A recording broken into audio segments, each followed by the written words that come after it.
नमस्कार, मैं शेखर त्रिवेदी। जब से पेट्रोल में इथेनॉल मिलाया जाने लगा है उसके बाद से एक संकट बढ़ गया है और वो संकट इतना बड़ा हो सकता है कि सरकार को अपना फैसला वापस लेना पड़ सकता है।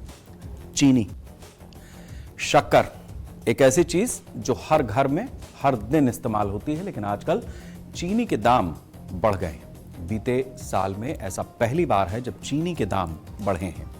अब सरकार चीनी की कीमतों को काबू करने के लिए रणनीति बना रही है। केंद्र सरकार अक्टूबर के महीने से एथेनॉल प्रोडक्शन में गन्ने के इस्तेमाल को सीमित कर सकती है और इस फैसले से चीनी का प्रोडक्शन बढ़ेगा, जिससे भारत को अपनी चीनी आयात नहीं करनी पड़ेगी।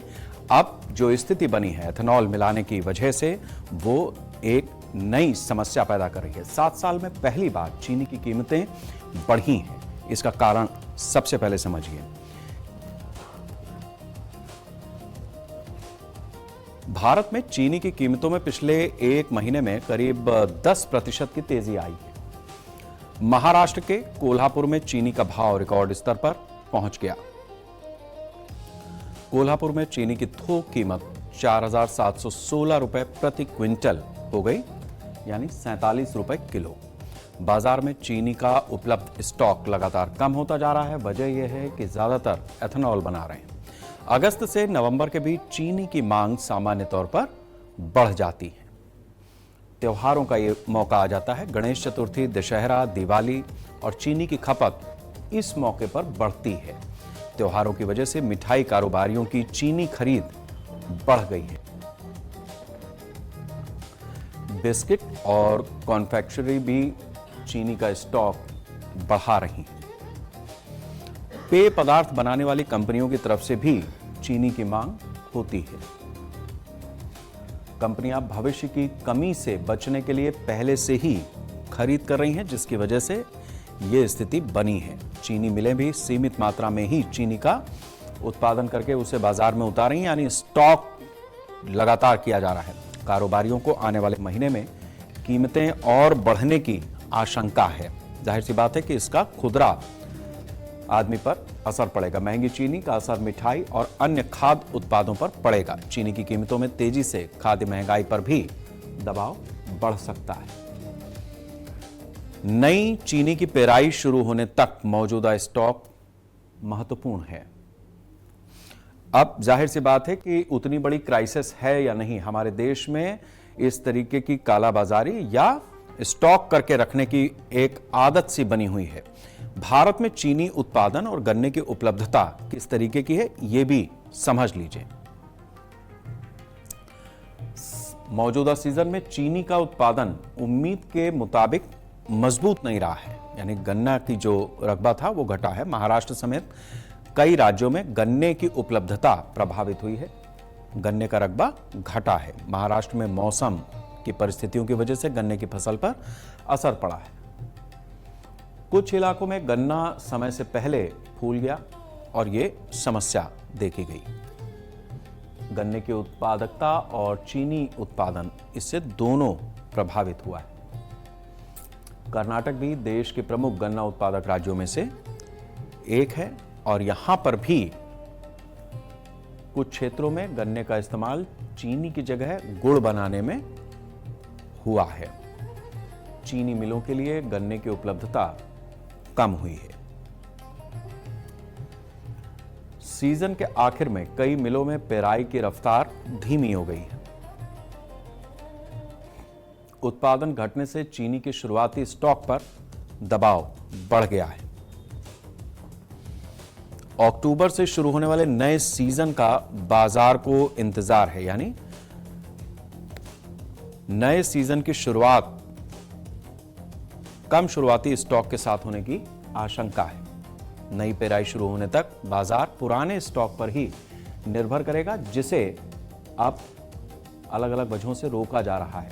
कम स्टॉक से बाजार की कीमतें प्रभावित हो रही हैं, चीनी महंगी हो रही है। घरेलू बाजार में पर्याप्त चीनी उपलब्ध कराना सरकार के लिए भी एक चुनौती हो सकती है। सरकार ने पेट्रोल में इथेनॉल मिलाने का फैसला किया, लेकिन अब चीनी उद्योग प्रभावित हो रहा है। एथेनॉल नीति और चीनी उद्योग के बारे में भी हम आपको विस्तार से बताते हैं कि ये दोनों किस तरीके से एक दूसरे से जुड़े हैं। सरकार पेट्रोल में इथेनॉल की हिस्सेदारी बढ़ाने पर जोर दे रही है। गन्ने से बनने वाला इथेनॉल पेट्रोल में ब्लेंडिंग के लिए इस्तेमाल किया जा रहा है। भारत ने पेट्रोल में 20% इथेनॉल मिश्रण का लक्ष्य हासिल कर लिया है। इथेनॉल उत्पादन में गन्ने के साथ ही अनाज का भी इस्तेमाल किया जाता है। गन्ने को इथेनॉल में लगाने से चीनी उत्पादन के लिए गन्ना कम पड़ जाता है। चीनी और इथेनॉल के बीच कच्चे माल का संतुलन जरूरी है। कच्चा माल गन्ना ही है, यानी गन्ने की सप्लाई अगर प्रभावित होगी तो इस पर असर आएगा। घरेलू बाजार में चीनी महंगी होने पर मिलों को चीनी बेचना ज्यादा आकर्षक लगता है। इथेनॉल की कीमत मिलों के लिए महत्वपूर्ण भूमिका निभाने लगी है। उत्तर भारत में चीनी की कीमतें मजबूत रहने से ये चुनौती बढ़ सकती है। सरकार इथेनॉल उत्पादन क्षमता का बेहतर इस्तेमाल करना चाहती है।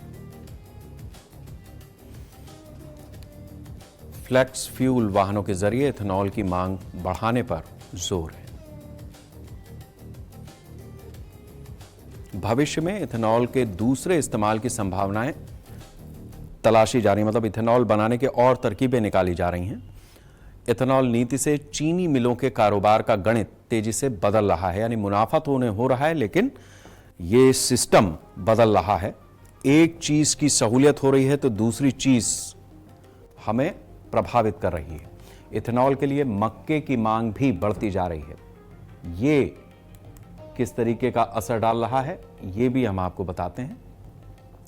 इथेनॉल उत्पादन में मक्के की भूमिका लगातार बढ़ रही है। अनाज आधारित इथेनॉल उत्पादन में मक्का प्रमुख कच्चा माल बन गया है।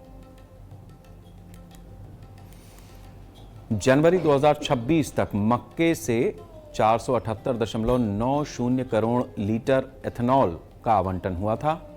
ये अनाज आधारित इथेनॉल आवंटन में करीब 46% के बराबर था।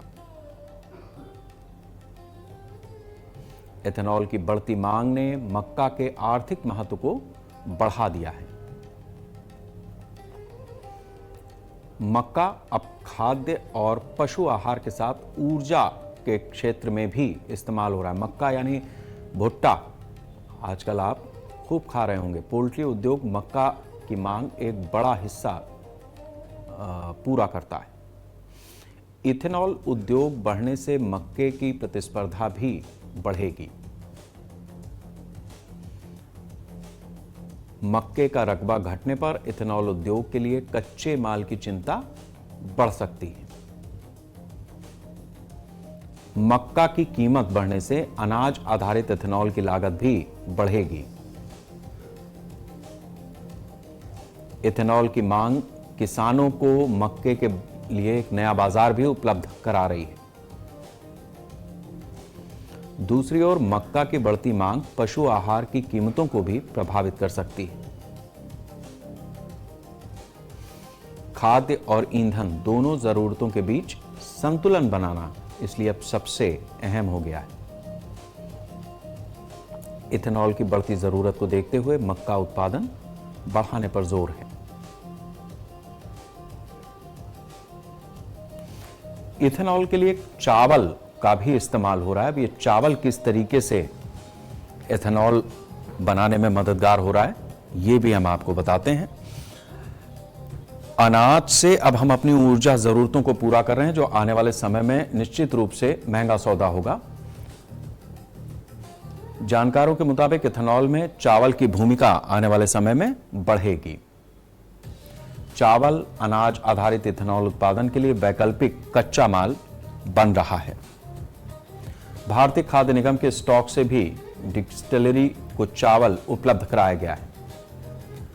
जून 2025 से जून 2026 के बीच एफसीआई ने 63.5 लाख टन चावल बेचा है। चावल इथेनॉल उत्पादन करने वाली डिस्टिलरी को उपलब्ध कराया गया था। एफसीआई से बेचे गए चावल का मूल्य 14,596.7 8 करोड़ रुपया था। चावल की बिक्री 2250 से 2320 रुपया प्रति क्विंटल की दर से हुई है। यह कीमत एफसीआई की औसत खरीद से काफी कम थी। सरकार के अनुसार इथेनॉल निर्माताओं को अलग से सब्सिडी नहीं दी गई। चावल की उपलब्धता बढ़ने से अनाज आधारित इथेनॉल उत्पादन को मदद मिल सकती है। चावल के ईंधन में इस्तेमाल होने से खाद्य सुरक्षा पर भी सवाल उठना लाजमी है। चावल का इस्तेमाल बढ़ने पर खाद्य और ईंधन जरूरतों के बीच संतुलन जरूरी होगा। मक्का की उपलब्धता घटने पर डिस्टिलरी चावल की ओर ज्यादा रुख कर सकते हैं। अब सवाल इस बात का है कि मक्का, चावल, गन्ना, ये तीनों महत्वपूर्ण खाद्य पदार्थ हम अपनी ऊर्जा जरूरतों के लिए ले जा रहे हैं, तो सरकार के सामने चीनी बनाम एथेनॉल का संतुलन बनाना एक बड़ी चुनौती है। ये किस तरीके से एक चुनौती है और हमें क्या रास्ता इसमें निकालना होगा, ये भी समझने की जरूरत है। सरकार के सामने चीनी की उपलब्धता और एथेनॉल उत्पादन के बीच संतुलन बनाना जरूरी है। चीनी का स्टॉक कम होने पर घरेलू बाजार में कीमतें बढ़ सकती हैं।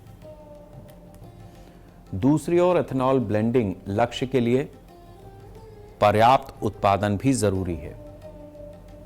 गन्ने को इथेनॉल में लगाने से चीनी के उत्पादन पर सीधा असर पड़ता है।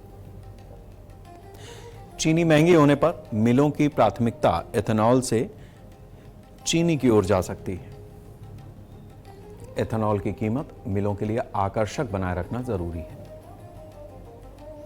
घरेलू सप्लाई बनाए रखने के लिए चीनी निर्यात पर नियंत्रण किया गया है।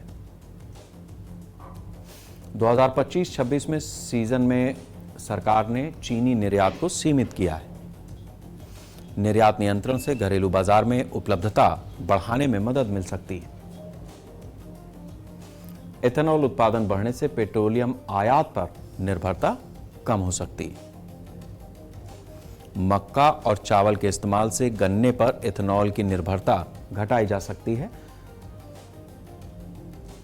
अनाज के ईंधन में इस्तेमाल होने पर खाद्य और पशु आहार पर भी दबाव बनेगा।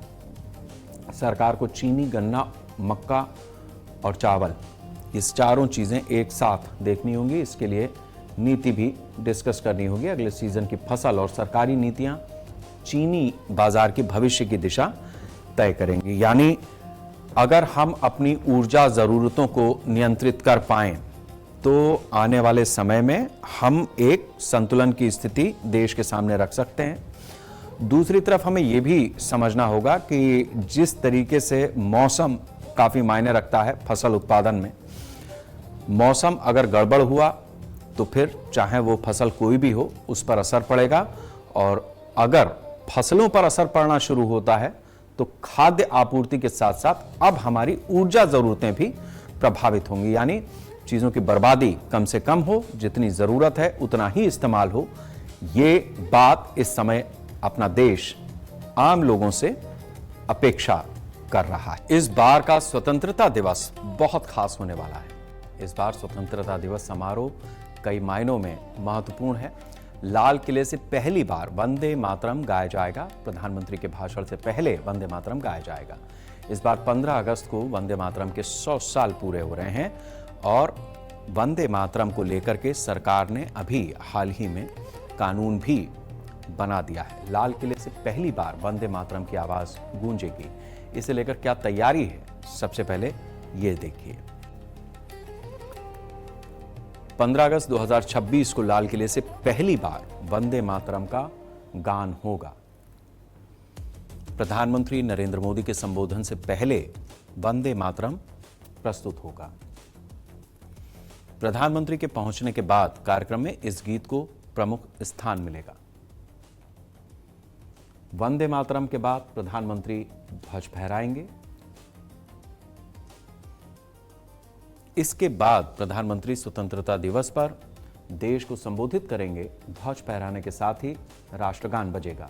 इस बार की स्वतंत्रता दिवस समारोह में राष्ट्रगीत की भूमिका भी खास होने वाली है। राष्ट्रगान के साथ साथ 2026 में वंदे मातरम की रचना के 150 साल पूरे हो रहे हैं।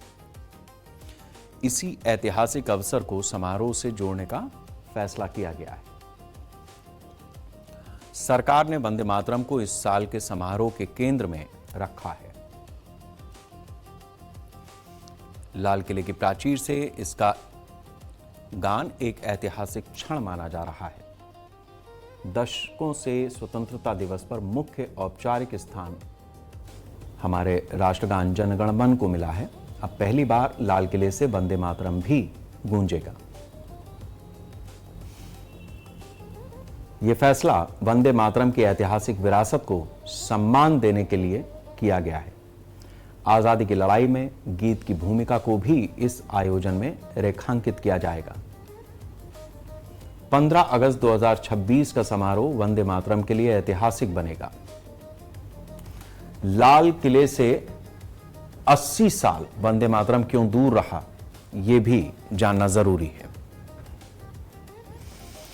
आजादी के बाद स्वतंत्रता दिवस समारोह में राष्ट्रगान को मुख्य औपचारिक स्थान मिला। वंदे मातरम को राष्ट्रगीत का दर्जा मिला, लेकिन इसकी भूमिका अलग रही। राष्ट्रीय ध्वज फहराने के साथ जन गण मन की प्रस्तुति परंपरा बनी रही। वंदे मातरम मुख्य रूप से स्वतंत्रता आंदोलन के प्रतीक के तौर पर लोकप्रिय रहा। दोनों गीतों का राष्ट्रीय पहचान में महत्वपूर्ण स्थान रहा है। सरकारी समारोह में दोनों की औपचारिक भूमिका समान नहीं रही है। वंदे मातरम के बाद के छंदों को लेकर समय समय पर कई आपत्तियां उठाई गई हैं। इन्हीं विवादों ने सार्वजनिक इस्तेमाल को लेकर इसे सीमित करने में भूमिका निभाई। 1937 में कांग्रेस ने शुरुआती 2 पदों के इस्तेमाल का फैसला किया था। मुस्लिम लीग की आपत्तियों के बाद इस मुद्दे पर व्यापक चर्चा हुई थी। महात्मा गांधी और रविन्द्रनाथ टैगोर ने भी इस विषय पर विचार किया था। कोशिश थी कि गीत के इस्तेमाल से किसी समुदाय की भावनाएं आहत ना हो। स्वतंत्रता के बाद भी वंदे मातरम की औपचारिक भूमिका सीमित बनी रही। 2026 का फैसला इस लंबे प्रोटोकॉल में महत्वपूर्ण बदलाव माना जा रहा है।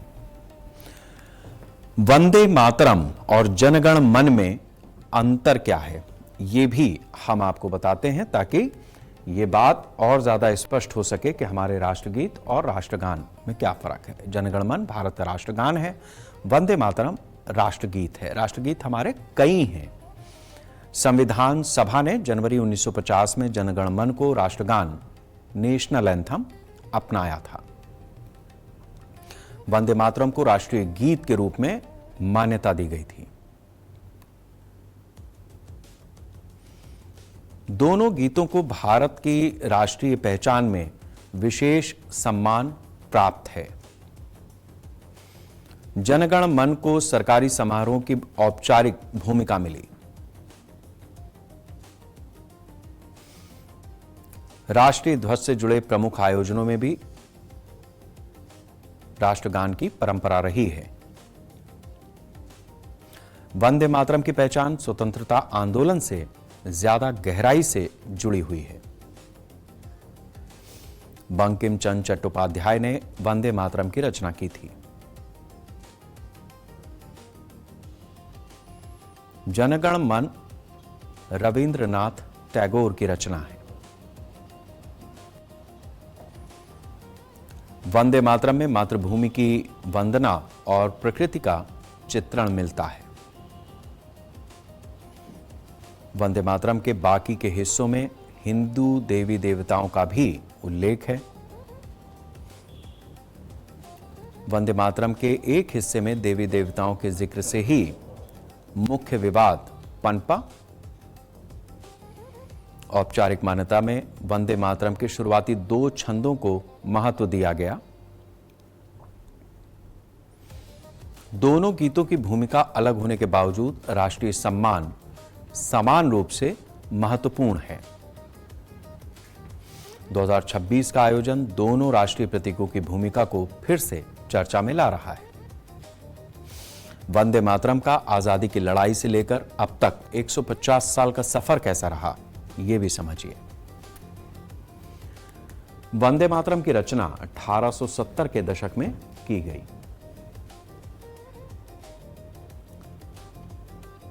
बंकिम चंद्र चट्टोपाध्याय ने वंदे मातरम की रचना की।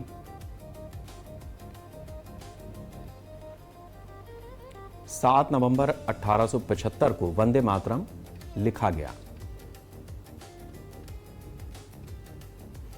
वंदे मातरम में संस्कृत और बंगाली शब्दों का इस्तेमाल किया गया।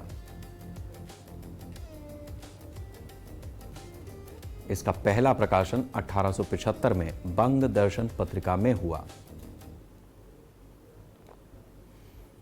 बाद में इसे बंकिम चंद्र के उपन्यास आनंद मठ में शामिल किया गया। 1905 के बंगाल विभाजन विरोधी आंदोलन में यह गीत बेहद लोकप्रिय हुआ था। वंदे मातरम ने स्वतंत्रता आंदोलन में लोगों को जोड़ने का काम किया। यह ब्रिटिश शासन के खिलाफ राष्ट्रवादी भावना का सबसे मजबूत प्रतीक बना। आंदोलन के दौरान वंदे मातरम एक लोकप्रिय राष्ट्रवादी उद्घोष बना। आजादी के बाद इसके राष्ट्रीय महत्व को औपचारिक मान्यता मिली। 24 जनवरी 1950 को वंदे मातरम को राष्ट्रीय गीत का दर्जा दिया गया। 150 साल पूरे होने पर वंदे मातरम लाल किले की प्राचीर से गूंजेगा। वंदे मातरम को लेकर आगे आने वाले समय में किस तरीके के विरोधाभास हो सकते हैं, ये भी हम आपको बताते हैं। लाल किले पर वंदे मातरम का गान राष्ट्रीय गीत को नई पहचान देगा। सरकार ने 2026 में वंदे मातरम को राष्ट्रीय विमर्श के केंद्र में रखा है।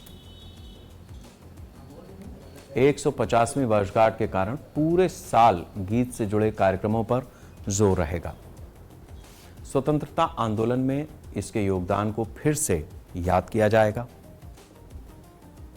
राष्ट्रीय प्रतीकों को लेकर वंदे मातरम की भूमिका पर नई चर्चा शुरू हुई है। लंबे समय से चली आ रही औपचारिक परंपराओं पर भी बहस तेज हो सकती है। राष्ट्रगान और राष्ट्रगीत की अलग अलग भूमिकाएं फिर से चर्चा में होंगी। वंदे मातरम के पूरे पाठ और शुरुआती 2 छंदों का मुद्दा भी अहम रहेगा। गीत से जुड़े पुराने राजनीतिक और सामाजिक विवाद सामने आ सकते हैं। सरकार की पहल से राष्ट्रगीत को लेकर विधायी चर्चा का महत्व बढ़ा है। राष्ट्रीय गीत के सम्मान और उसके इस्तेमाल को लेकर नई व्यवस्था की संभावना है। आने वाले समय में सरकारी समारोह में इसकी भूमिका बढ़ेगी। वंदे मातरम की ऐतिहासिक विरासत को नई पीढ़ी तक पहुंचाने पर जोर रहेगा। 2026 का आयोजन राष्ट्रीय प्रतीकों के इतिहास को समझने का अवसर बनेगा। वंदे मातरम आने वाले वर्षों के लिए नई परंपरा की शुरुआत कर सकता है। जाहिर सी बात है कि वंदे मातरम को लेकर के जिस तरीके का विवाद इस देश में पैदा किया गया वो मुस्लिम लीग की तरफ से था। अब न मुस्लिम लीग रही न देश का वो टुकड़ा रहा जिसकी मांग मुस्लिम लीग ने की थी। जो बचे हैं उन्होंने अपने आप को हिंदुस्तानी माना है और उम्मीद की जानी चाहिए कि इस राष्ट्र के बहुसंख्यक लोगों के साथ जो भावनाएं जुड़ी हुई हैं वो उसके लिए अपने आप को तैयार करेंगे।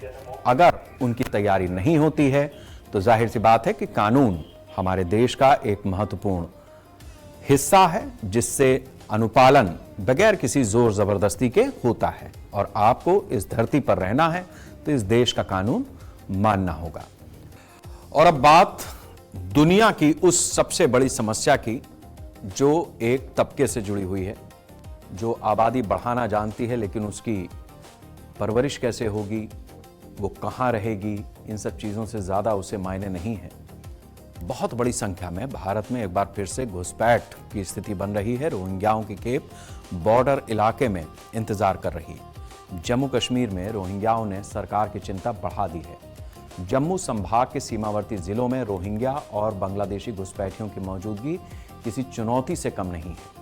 हालांकि सरकार की तरफ से रोहिंग्याओं की पहचान के लिए बड़े स्तर पर अभियान चलाए जा रहे हैं, लेकिन जिस तरीके की स्थिति हमारे देश के भीतर है, यानी कौम के नाम पर जिस तरीके की गद्दारी होती है जो हिंदुस्तान का नहीं है, बांग्लादेशी है, रोहिंग्या है, दूसरी जगहों से आया है लेकिन मुस्लिम है, उसको तरह तरह के जो भारत में पहचान के आवश्यक दस्तावेज हैं वो किसी न किसी रूप में किसी न किसी तरीके से मुहैया कराए जाते हैं और ये सबसे बड़ा सरदर्द बनते हैं बाकी की आबादी के लिए।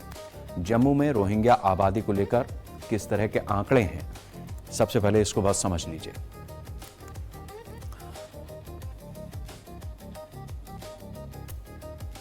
जम्मू संभाग में रोहिंग्याओं की मौजूदगी प्रशासन के लिए चिंता का विषय बनी हुई है। जम्मू जिले में इनकी मौजूदगी सबसे ज्यादा बताई गई है। नरवाल बाला में रोहिंग्या परिवारों के रहने की बात सामने आई है। भटिंडी में इनकी बस्तियां मौजूद होने की जानकारी मिली है। बेली चराना में कई परिवारों के रहने का दावा किया जा रहा है। छन्नी हिम्मत में भी रोहिंग्या आबादी का उल्लेख किया गया है। तालाब तिल्लो के और आसपास के इलाकों में भी इनकी मौजूदगी बताई गई है। केसी चौक के आसपास झुग्गी बस्तियों में भी इन्होंने अपना ठिकाना बनाया है। रिपोर्ट के अनुसार जम्मू जिले में करीब 5000 रोहिंग्या बताए जा रहे हैं। इनमें से कई लोग मजदूरी करके परिवार का लालन पालन कर रहे हैं, ऐसी जानकारी आ रही है। स्थानीय स्तर पर इनकी पहचान को लेकर लंबे समय से सवाल उठ रहे हैं। पुलिस थाना स्तर पर रोहिंग्या आबादी का रिकॉर्ड रखने की बात कही गई। प्रशासन समय समय पर इनके दस्तावेजों का सत्यापन करता रहा है। सुरक्षा एजेंसियां इनकी गतिविधियों पर नजर रखने की बात कह रही हैं। आबादी के वास्तविक आंकड़े सरकारी आंकड़ों से अलग होने का दावा भी किया जा रहा है। सांबा कठुआ तक रोहिंग्याओं के ठिकाने फैले हैं, यानी ये लगातार जम्मू में अपनी आबादी को बढ़ाते जा रहे हैं। रोहिंग्या और बांग्लादेशी नागरिकों की मौजूदगी जम्मू तक ही सीमित नहीं है, अब इससे आगे के इलाकों में भी, यानी सांबा जिले में भी इनके अस्थायी ठिकानों का उल्लेख सामने आ रहा है। कठुआ में भी इनकी मौजूदगी प्रशासनिक निगरानी उस पर लगाई गई है। सीमावर्ती स्थिति की वजह से इन इलाकों की सुरक्षा काफी संवेदनशील है और ये खतरनाक। जम्मू कश्मीर के कुछ अन्य जिलों में भी रोहिंग्या ठिकानों की जानकारी दी गई है। डोडा में भी रोहिंग्या आबादी के रहने का उल्लेख है। पुंछ जिले में इनके अस्थायी आशियानों की बात कही गई है। अनंतनाग में रोहिंग्या नागरिकों के ठिकाने बताए गए। जम्मू जिले की करीब 30 जगहों पर इनके ठिकाने होने का दावा किया गया है। कई स्थानों पर ये अस्थायी बस्तियां बनाकर रह रहे हैं। सीमावर्ती इलाकों में आबादी की निगरानी सुरक्षा के लिहाज से काफी महत्वपूर्ण है। प्रशासन इन क्षेत्रों में पहचान और सत्यापन का अभियान चलाता रहा है। सीमा के नजदीक आबादी की गतिविधियों पर सुरक्षा एजेंसियों की नजर रहती है। घुसपैठ और तस्करी के खतरे की वजह से मामला और ज्यादा संवेदनशील है। ये भी हम आपको बता दें कि एक समय पर जो कश्मीर में कश्मीरी पंडित थे उनको वहां से खदेड़ दिया था, जो मुस्लिम आबादी है उसने, और उसके बाद डाउनटाउन जहां पर दरअसल कश्मीर के हिस्से में कश्मीरी पंडित रहते थे, वहां पर आज भी आतंकियों का कब्जा है, जो उन्होंने उस समय पे किया। बात की फारूक सरकार ने रोशनी स्कीम के जरिए उनके घरों को उनके नाम से बिजली के कनेक्शन और तमाम दस्तावेज बनाए। बाद में उन सारी चीज़ों को कोशिश की गई कि किसी तरीके से हल किया जाए, लेकिन जो घुसपैठ हो रही थी, जम्मू जो ज़्यादातर हिंदुओं की आबादी से घिरा हुआ इलाका था, वहां पर अब ये बांग्लादेशी और रोहिंग्या घुस गए हैं। 2018 के बाद से अब तक के रोहिंग्या के घुसपैठियों के आंकड़ों पर भी बड़ा सवाल उठ रहा है। जम्मू कश्मीर में रोहिंग्याओं की संख्या को लेकर सरकारी आंकड़े उपलब्ध हैं। सरकारी आंकड़ों में प्रदेश में कुल 6,523 रोहिंग्या बताए जा रहे हैं। इनमें जम्मू संभाग में 6,461 लोगों का आंकड़ा है। कश्मीर संभाग में 62 रोहिंग्या बताए गए हैं।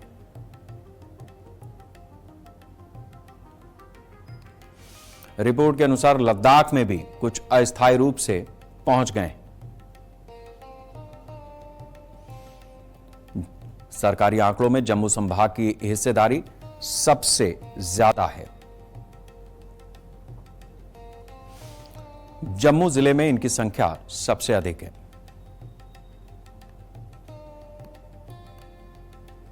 हालांकि इन आंकड़ों की मौजूदा स्थिति को लेकर सवाल उठाए गए। 2018 के बाद जम्मू की रोहिंग्या आबादी के नए आंकड़े जारी नहीं हुए हैं। जाहिर सी बात है कि इन्होंने बच्चे पैदा किए होंगे, वो आंकड़े आगे भी बढ़े होंगे। करीब 8 साल से नए आधिकारिक आंकड़ों की कमी है, जो एक खतरनाक स्थिति है। वर्तमान आबादी का आकलन अब सरकार के लिए मुश्किल हो रहा है। स्थानीय स्तर पर संख्या सरकारी आंकड़ों से ज्यादा है, इस बात के दावे किए जा रहे हैं। यानी जो 6,500 का आंकड़ा हमने आपको बताया, इससे कहीं ज्यादा। दावों की स्वतंत्र पुष्टि और ताजा आधिकारिक गणना इसीलिए जरूरी है, जिसकी मांग भी हो रही है। नए सत्यापन से वर्तमान स्थिति की स्पष्ट तस्वीर सामने आ सकती है। आंकड़ों की कमी इस पूरे मुद्दे पर बहस का बड़ा आधार बनी हुई है। पहचान और दस्तावेजों की जांच किस तरह से हो रही है, यह भी हम आपको बताते हैं। रोहिंग्या नागरिकों की पहचान के लिए समय समय पर अलग अलग तरीके के अभियान चलाए गए। करीब 1 दशक पहले जम्मू में सत्यापन अभियान तेज हुआ था। पुलिस ने अलग अलग इलाकों में रहने वाले लोगों की जानकारी जुटाई थी। सुरक्षा एजेंसियों ने सत्यापन प्रक्रिया पर निगरानी रखी थी।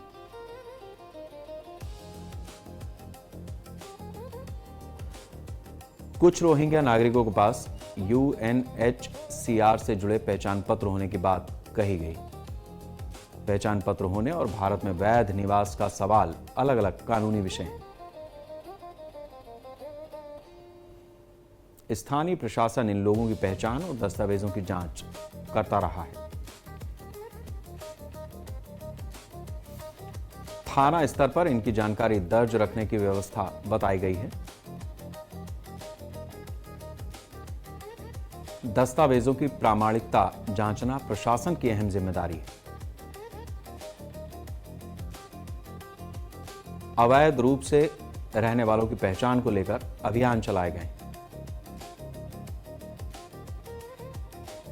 सत्यापन में दस्तावेजों की कमी सामने आने पर प्रशासन कार्रवाई कर सकता है। सीमा क्षेत्र होने की वजह से पहचान प्रक्रिया को सुरक्षा से भी जोड़ा जाता है। समय के साथ नए लोगों के आने की जांच भी प्रशासन के लिए जरूरी है। ताजा सत्यापन से वास्तविक स्थिति और पुराने आंकड़ों के बीच अंतर पता चल सकता है। जम्मू कश्मीर के हीरानगर डिटेंशन सेंटर में रोहिंग्याओं को जहां रखा जा रहा है, उसकी कहानी किस तरीके की है, यह भी समझ लीजिए। मार्च 2021 में जम्मू में रह रहे कुछ रोहिंग्याओं पर प्रशासन ने कार्रवाई की थी। प्रशासन ने कुछ लोगों को कछुआ के हीरानगर भेजा था। हीरानगर जेल को डिटेंशन सेंटर में तब्दील किया गया। उन लोगों को वहां पर रखा गया जिनके दस्तावेजों को लेकर प्रशासन को आपत्ति थी। रिपोर्ट के अनुसार बिना यूएनएचसीआर कार्ड वाले लोगों को विशेष कार्रवाई के जरिए रोका गया। डिटेंशन सेंटर का इस्तेमाल पहचान और कानूनी स्थिति की जांच के लिए किया गया था। इस कार्रवाई में जम्मू में रोहिंग्या मुद्दे को राष्ट्रीय स्तर पर चर्चा में ले आया। प्रशासन ने सत्यापन के आधार पर लोगों की स्थिति जांचने की कोशिश की। दस्तावेजों की वैधता इस प्रक्रिया का अहम हिस्सा रही। डिटेंशन की कार्रवाई को लेकर मानवाधिकार से जुड़े सवाल भी उठे। ऐसे मामलों में कानूनी प्रक्रिया का पालन करना महत्वपूर्ण माना जाता है।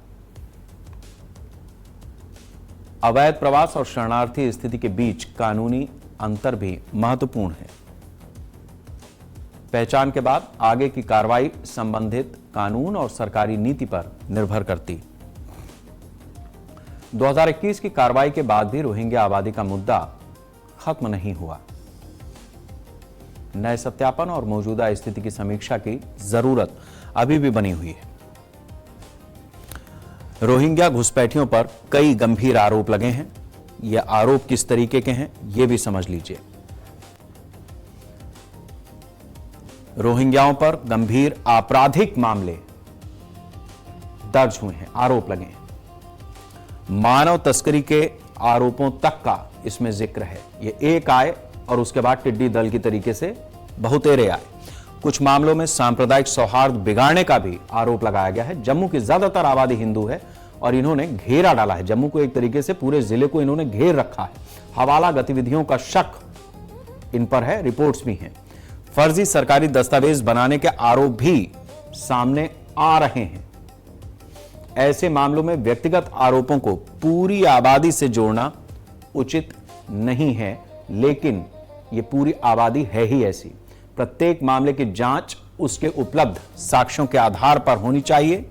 2020 के सुजावा मुठभेड़ मामले में आरोप लगे थे। आतंकियों को सैन्य शिविर के पास शरण देने का मामला भी सामने आया था। रिपोर्ट के अनुसार इस आरोप के समर्थन में सुरक्षा एजेंसियों को जो सबूत मिलने चाहिए थे वो गायब कर दिए गए। सीमावर्ती इलाकों में सुरक्षा एजेंसियां अवैध गतिविधियों पर नजर बनाए हैं। घुसपैठ और तस्करी की आशंका इस क्षेत्र को ज्यादा संवेदनशील बनाती है। सुरक्षा जांच का उद्देश्य संदिग्ध गतिविधियों की पहचान करना भी है। किसी व्यक्ति के खिलाफ आरोप और दोष सिद्धि अलग अलग होनी चाहिए।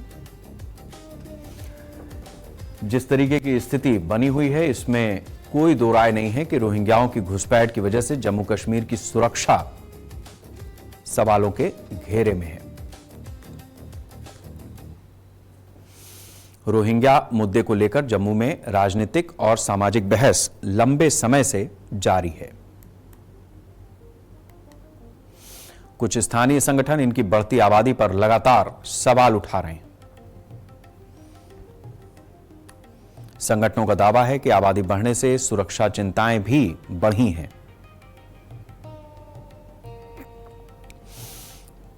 कुछ लोगों ने सीमावर्ती क्षेत्रों में इनके बसने पर आपत्ति भी जताई है।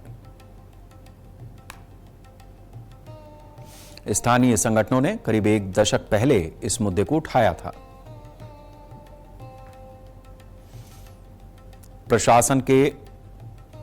प्रशासनिक स्तर पर सत्यापन का अभियान तेज करने का दावा किया गया। 2021 की कार्रवाई को भी इसी अभियान का परिणाम बताया गया। कुछ संगठनों का आरोप है कि बाहरी आबादी को सुनियोजित तरीके से बसाया गया है। जम्मू की जनसांख्यिकी को बदलने की आशंका है।